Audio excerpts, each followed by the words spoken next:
Guys, good evening, good afternoon, good morning.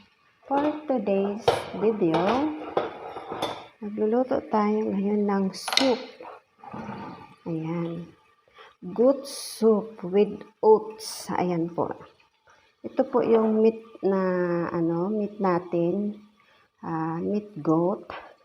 Tapos ito yung oats natin. Whole grain oats. Yan.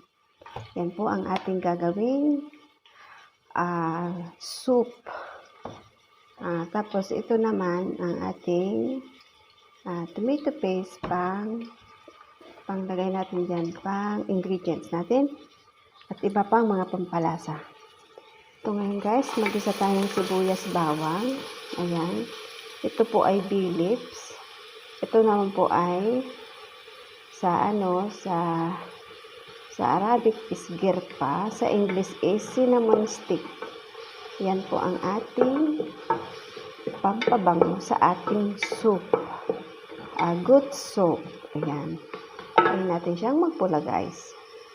Saka natin ilalagay ang ating meat. Ayan guys. Antayin natin pumula-pula ang ating sibuyas at bawang. Saka natin ilalagay ang ating karne. Karne ng kambing. Ayan na guys, mapula ng ating sibuyas bawang. Lagyan na natin ang ating meat. Ayan. Haluin lang natin guys.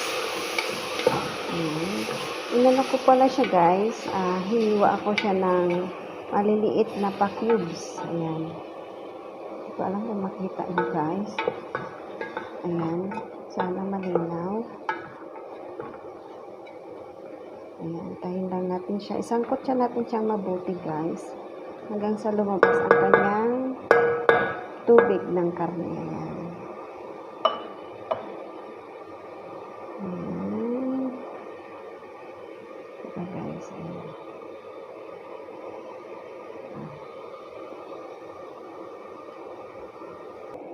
Lagyan ko na pala siya guys ng asin. Tapos ilalagay natin itong dinurog natin na paminta. Ayan. Tapos, lagyan na natin siya ng panimpla natin, yung 7 spices. Ayan. Kunti lang, guys. Tak, tak, tak. Ayan. Tapos, itong ating garlic powder. Ayan. Ayan. Tapos, itong ating tomato paste para mapula. Kasi gusto nila mapula ang soup natin. Ayan. Soup. Tama ba guys? Ayan, ihalo natin guys. Para yung ingredients masipsik ng karne at sumarap ang kanyang lasa. Ayan.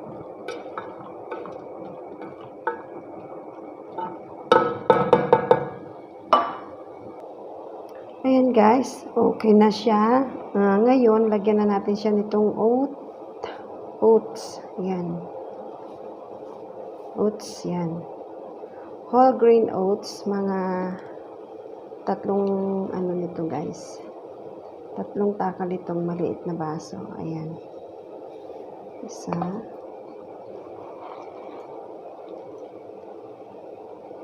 Dalawa. Dalawat kalahati guys. Depende yan guys kung madami yung hindi madami din. Ngayon haluin na natin guys. Ayan. Tsaka natin siya guys lagyan ng tubig. Ayan. Soup na siya kaya damihan natin siya ng tubig guys. Kasi yung karne guys, matigas yan. Papalambutin natin siya o pakukulaan natin siya ng 30 minutes. Since maliliit naman yung hiwa niya, I think siguro madali lang yan siya malumambot. Ayan.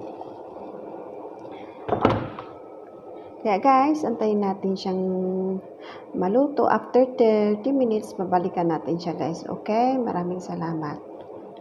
We'll be right back. Balikan na natin ating nilutong shorba or soup. Ito na. Ayan. Papaanin din natin. Ito na guys. Oh. Ganyan lang siya guys. Oh. Luto na yan siya guys. Ayan. Ang ating